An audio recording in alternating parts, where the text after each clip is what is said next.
Hi everyone, welcome to Season 1, Episode 2 of the Knitting Equestrian podcast. Today's episode is about horsemanship and knitting in April showers. My name is Karina and I live in Washington State on the west side of the mountains with my partner, our 2 kitties, and 2 horses. Today is April 30th, 2022, and the weather is kind of rainy. We have had an unusually chilly April for this part of the world.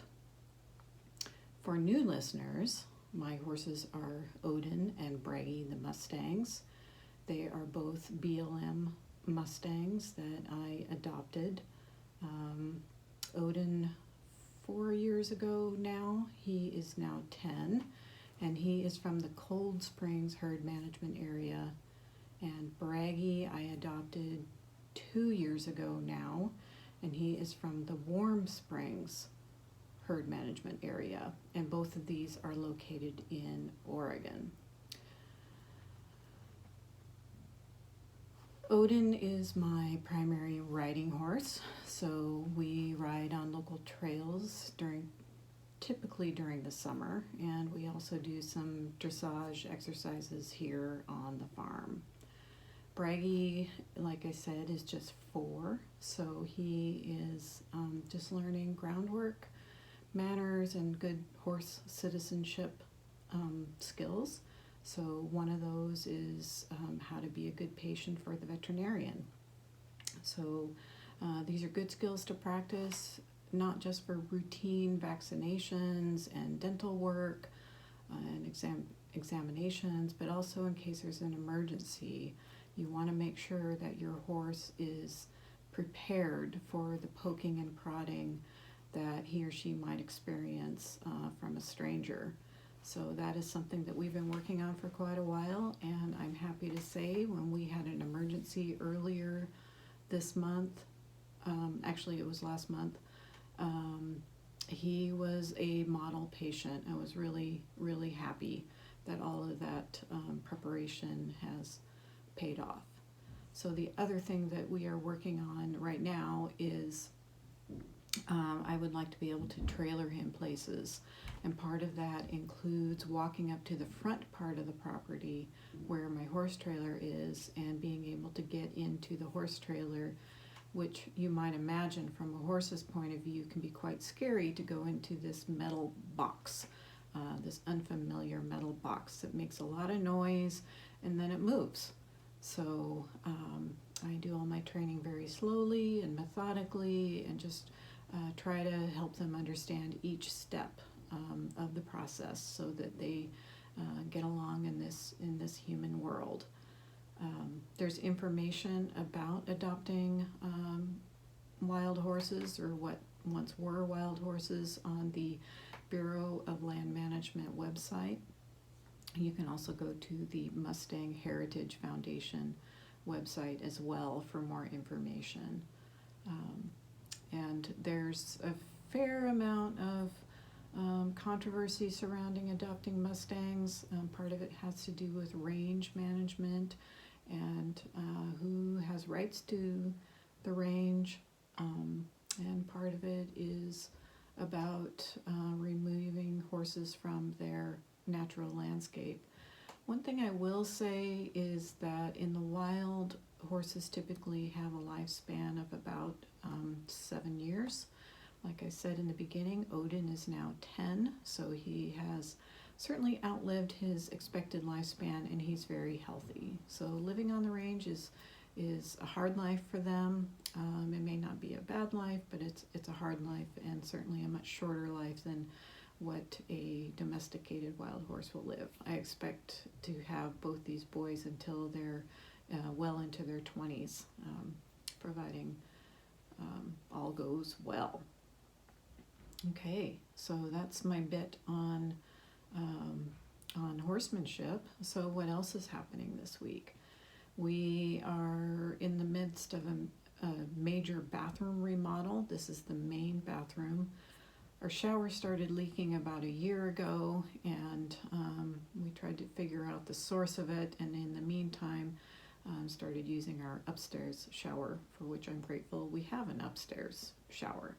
So, so we finally started working with a contractor to fix the issue, and probably in like many places you have to get on a list in order to get on their schedule, and that took a lot longer than we had anticipated. But the work started about 3 weeks ago, and funnily enough, at the same time, our upstairs toilet, which is old, fair enough, started leaking. So we are down to 2 toilets, which is very much a first world problem, that 2 people have to share one small bathroom and then one shower upstairs. But we expect all of this to be resolved, hopefully in the next couple weeks. And you know, they say, whoever they is, or they are, that remodels can make or break a relationship. And quite honestly, so far this has gone really smoothly. You know, we have been kind and patient, and when one of us gets grumpy about the inconvenience, you know, it's okay. Thankfully, we typically don't get grumpy at the same time. Also this week, I had a lesson with my trainer, Megan Valenti Horsemanship. I don't believe she has a web presence except maybe on Facebook. Anyway, she comes over to my house, and we worked with Odin in the round pen under saddle. So we have been practicing giving to the bit, bending at the rib cage, turning on the forehand and the hindquarters. These exercises help in part with flexibility and maneuverability and balance. So these exercises are like yoga for horses. I don't have any great ambitions with as far as showing and things like that. I have shown in the past. When I was in my 20s, I showed in Western Pleasure. I had a cute little paint mare that I showed under saddle in the Western Pleasure classes. And then later I started training with a hunter jumper trainer, or multiple hunter jumper trainers. This was in my 30s, and I started, and I did some showing with hunter jumpers. And that was really fun. It's really fun to jump. I kind of miss it. But I'm not sure that the horses that I have now, that is something that they're super interested in. Odin will go over a small jump, and he's really cute about it.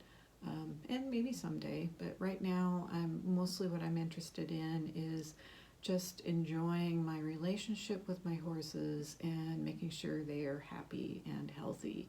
And I feel like that may have been a piece that I was missing with my previous horses that I've had over the years. And again, with Bragi, we are working on preparing him for trailering and walking calmly and obediently, I guess. I struggle with that word a little bit. There might be a better word. I would say rather than obediently, maybe cooperatively, so that he agrees to the task that I am asking him to do. So we are working on the basic principles of standing and waiting, and allowing me to flip a stick with a string attached to it over his back and around his hind legs and up over his neck and things like that, which helps him understand that this is just a tool, it's just an aid, and it's not a weapon. So some people call these sticks and strings whips, and it certainly could be used as a whip. That is never my intention, and but I prefer to use it as a tool. And this exercise is inspired or maybe invented by natural horsemanship trainer Pat Pirelli. You can look up that information on Pirelli.com, I believe is the website. He refers to this exercise as the friendly game. So it shows the horse that this tool is friendly and is not scary and not a weapon. I'm also teaching Bragi how to walk in a circle on a long line around me. This can also be referred to as lunging. And some people use lunging to maybe work some of the energy out of their horses if their horses are in high spirits. My experience with that is you can do that and they tend to get fitter and fitter and fitter, and sometimes it just takes longer and longer and longer to work that energy out. So what I like to use this tool for is engaging their brain. So I ask for a walk and then a stop and then a yield the hindquarters and face me, maybe back up, maybe we change directions. With Bragi, I'm doing this very slowly, so just teaching him how to walk forward on my signal. And when he does that, I say, yay, good job.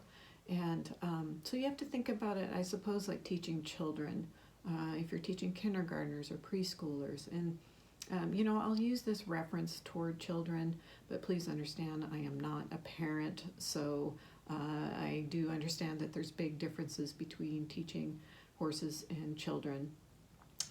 But I think the main point is just being patient and kind and rewarding good behavior, and when they get it, making a big deal about it. And I think this builds confidence. So Bragi is doing well at the walking and the stopping and then the turning on his forehand to face me when I ask. So we're also practicing trotting in a circle around me. And this exercise is also called sending. And this is an important exercise for trailering because eventually I want to be able to show him where I want to go and he will go there. And that includes the horse trailer. So it was kind of funny at first when I started teaching him this. He did the walk and the stop and the turning on the forehand very nicely, and then when I asked him to trot, he was so confused. Like, why would I do this? Just the look on his face, it was just of absolute feeling puzzled, and it was really cute. But then I don't get mad at him. I just say, okay, well, you don't understand, so I'm going to increase my energy maybe next time if you don't get it. And then if he takes a trot step, I'm just going to back that energy off and say, yay, what a good boy, you trotted. And, we have to do this over and over again. And horses are usually better going in one direction, say to the left, than the right, or it might be vice versa. In Bragi's case, he was doing really well going toward the right and picking it up and understanding what I was asking. But it was funny because he was really confused when I was asking him the same thing on the left. Kind of noticed this with my horses, that they tend to go better toward the right. And I'm wondering if it's because I'm right-handed, I'm more coordinated, that they understand there's more clarity to my instructions when I'm going in that direction. So this is just a personal observation. It could be that my horses both are coincidentally right-handed. I don't really know. On to knitting. So every day I spend some time knitting. I work full-time, so my partner gets up at 4 a.m. every morning. He works in the construction industry. So I get up at 4 a.m. and I knit for a good hour before I go out and feed the horses and get ready for my day. I'm at work by 7 a.m. So, but I find this to be a really great way to start my day. So, finished objects. Well, first let me do a little show and tell. So I'm wearing, let me see if I can come close enough to the camera. This is a sweater that my late grandmother knitted probably 30 years ago. The yarn is acrylic, which I'm guessing that she chose because it's more affordable and very durable. My grandmother was very frugal, so it doesn't surprise me that she would make this choice. I feel like the light's kind of bad, so maybe you can't see it, but this is a typical like kind of fisherman knit type pattern. She made it for my stepdad, but my mom gave it to me recently when she cleaned out some closets. In fact, I think she gave it to me in January when we were visiting them in Texas. So it's a very warm sweater, so it's perfect on a day like today, which is a little bit drizzly and cool. I love these cables. I love this fisherman knits pattern, and I will probably have this sweater for a good long time. So I'm not sure I will ever feel it necessary to knit one myself, although I do like knitting cables. Okay. What am I drinking? I'm drinking water. It's about 11 a.m. I've already had my 2 cups of tea. So I don't need any more caffeine today. Let's see, what else do I have down here? So I have a hat that I showed in episode 1, and this is a gift. Oh, I'm sorry, I don't have it. So let's, okay. So here is the hat that I showed last time. It has this moose pattern, and I thought I had finished it. But then I decided after the podcast that I would add this ribbing. So I think it's going to fit a little bit better. This is a gift from my sister who lives in Wisconsin, so it's got kind of a, it's kind of longer, so it'll fold over, but hopefully you can still see the moose motifs. I am using, my goal this year is using stash yarn. So this peach colored yarn that the moose are made out of is from a pullover, a sleeveless pullover I made her a couple of years ago. And then this variegated yarn is from an Afghan I made my stepdad quite a long time ago that I bought way too much yarn for. So lots of people are going to get projects made out of this yarn. My sister's allergic to wool, so I do use acrylic for projects that I make her. Okay, let's see, I'm looking at my notes. Let's see, what else do I have? So another finished object I have, but it's not going to remain finished, is this hat. It's just a little bit small. So as I mentioned in the last episode, that this pattern is from a cowl that the knitting expat, Mina Phillip, has on her website. I bought the pattern, or maybe it's a free pattern, but I turned it into a hat because her pattern for the cowl is out of fingering, and this is worsted weight yarn, so I decided to make a hat from it. And I like it, but it's a bit small, so I'm going to rip it out and make a bigger one. So I think that might be it for finished objects. So we'll probably see that again.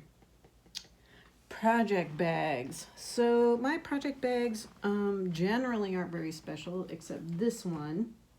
My friend made this for me, and I have 2 others that people have made for me as gifts.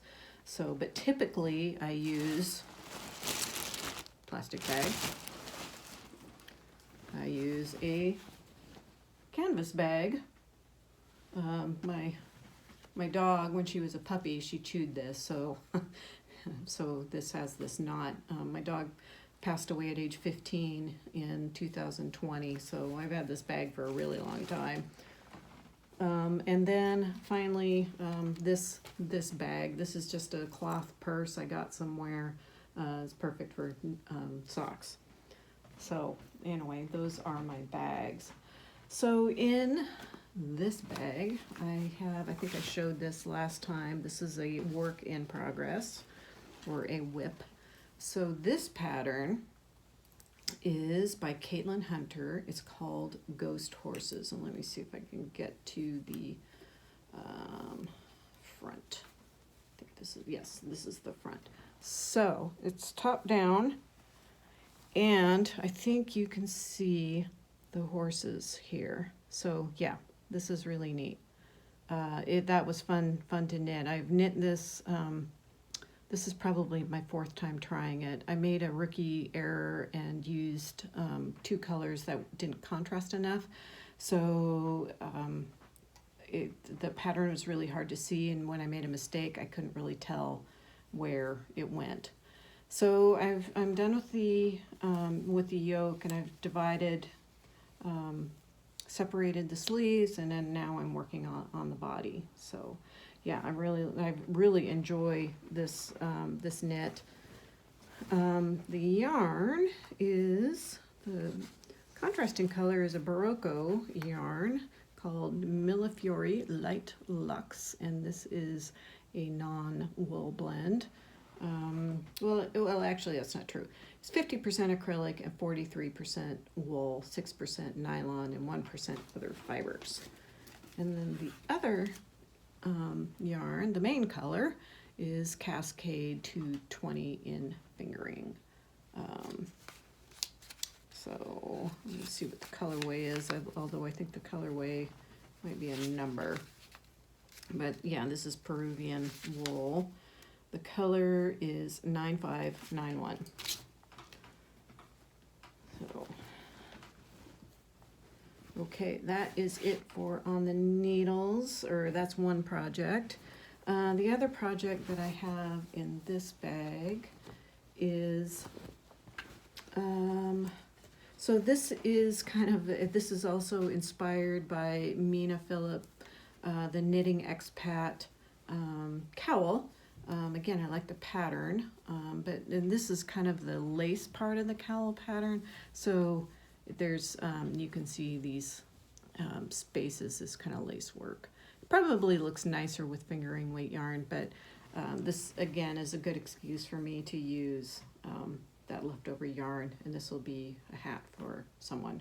So, and this hat is a little bit big, so when I re-knit the peach colored hat, I will probably pick the size in between. I think I cast on 32 or 132 for this one, and for this one I cast on 108, which is kind of strange that it's so small, since the moose hat I showed you was cast on with 108. So I don't know. Okay, and then also on my needles, I'm working on socks, and this is using a patent Croy yarn. So let's see what this is Gentry Gray. So this is a sock yarn which I learned from this Yarn Inspirations pattern, is a little bit thicker than fingering weight. So it's important to pay attention to needle size on these, and this is what the finished sock looks like. I assume those are, the yarn in this picture is self-striping yarn, and I just picked gray just for practice. So I used kind of my regular Addy Flexi needles. So here's the striping that you can see. The sock is very thick. So I think these might be 1.5 millimeter. I'm not entirely sure. But the pattern calls for 2.75 millimeter needles. So I got myself a set of these Addy Flex 2.75 millimeter needles, because I have a lot of patent Croy yarn. And I would like the socks to be not quite this dense. So I'm going to start the second sock and see what I think. So I may rip out that first. I think it's pretty likely I'm going to rip out that first sock. All right. Sorry, I dropped my notes, so bear with me while I fiddled through this. My notes are on my computer, and of course when I dropped it, it decided to probably wisely log me off, or shut down at least. Okay, so that is really it for the for what's been happening this week. Not sure what I'm going to do tomorrow. The weather's supposed to be nicer. I may try to take Odin out on the trail and go for a little trail ride. It's also the first day that the local trails are open. The roads are open all winter, but I kind of picture that there's going to be a lot of traffic out there. Plus, it's supposed to be a nicer day tomorrow. So I'm not sure. Maybe Odin and I will just take a little trip in the horse trailer somewhere and come back. I'm not really sure yet. So the other part of this podcast is inspiration. Inspiration for where I get inspiration for horsemanship exercises besides my trainer, and also for knitting. So for horsemanship, I like to follow Karen Rolfe, Horse Training in Harmony podcast, and her website is Dressage Naturally with Karen Rolfe. Learn to move in harmony. Really enjoy her podcast, and she has, for those of you who are equestrians, you may be interested in some of her online classes. Another person I like to follow is Stacy Westfall. She became famous when she did a bridleless and saddleless demonstration in a pretty major competition in 2006 with her horse Roxy. So her podcast is about how to train your own horse. So I listen to her a lot and get ideas. And she also has a YouTube channel. And then finally, at least for this week, I'm going to mention Glenn the Geek for Horse Radio Network. This network has many equestrian shows of all disciplines, and just pretty much anything you can think of. It has seems to me it has episodes on traveling equestrians, and like I said, any discipline, whether it's natural horsemanship, Western. It used to have horse racing. It has retired racehorse radio for people who like to adopt racehorses off the track and then give them another job after their racehorse life. So anyway, many shows can be found on horseradionetwork.com. I will include these links in my show notes, and I'll tell you where to find those here in a second. And then for my knitting inspiration, I really enjoy watching Arne and Carlos. They live in Norway, and they are designers, textile artists, and authors. So I will provide a link. They have a YouTube channel, and they post episodes twice a week, and I really enjoy them. Another one is Sarah from Fiber Trek is the name of her podcast, and she is from Maine. She is also a lifestyle podcaster, blogger, creator, maker. She just has a really nice energy that I enjoy, and I love some of the outdoor footage that she provides, whether it's skiing or mentioning canoeing. Those are both things that my partner and I enjoy doing, so I feel like I really get a lot out of her episodes. And then my final one for this week is Chelsea and Sue from Legacy Knits, and that's Knits with a Z. They are from Vermont and Connecticut, respectively, and their website is legacyknits.com. They are a mother-daughter team, and also yarn dyers and yarn distributors. So really great episodes, and just enjoyable. Okay, and where can I be found? So Facebook, the Equestrian Nomad. Equestrian is spelled Equestrian, and Nomad, Nomad. You can search on Facebook for that page. This is where I post a lot of my horse stuff. Instagram, I am at CMEQ Nomad. And then my blog is equestriannomad.net, and this is where my show notes with all these links can be found. So please have a visit. I write a lot about horsemanship. I've been keeping a blog since 2003. So if you're interested in diving way back into the archives, you are welcome to do that. I have taken some long breaks, but I started my blog back up. And that's where I write a lot about horsemanship and sort of working through sort of the horsemanship puzzles. And, I'm going to start writing about knitting there as well.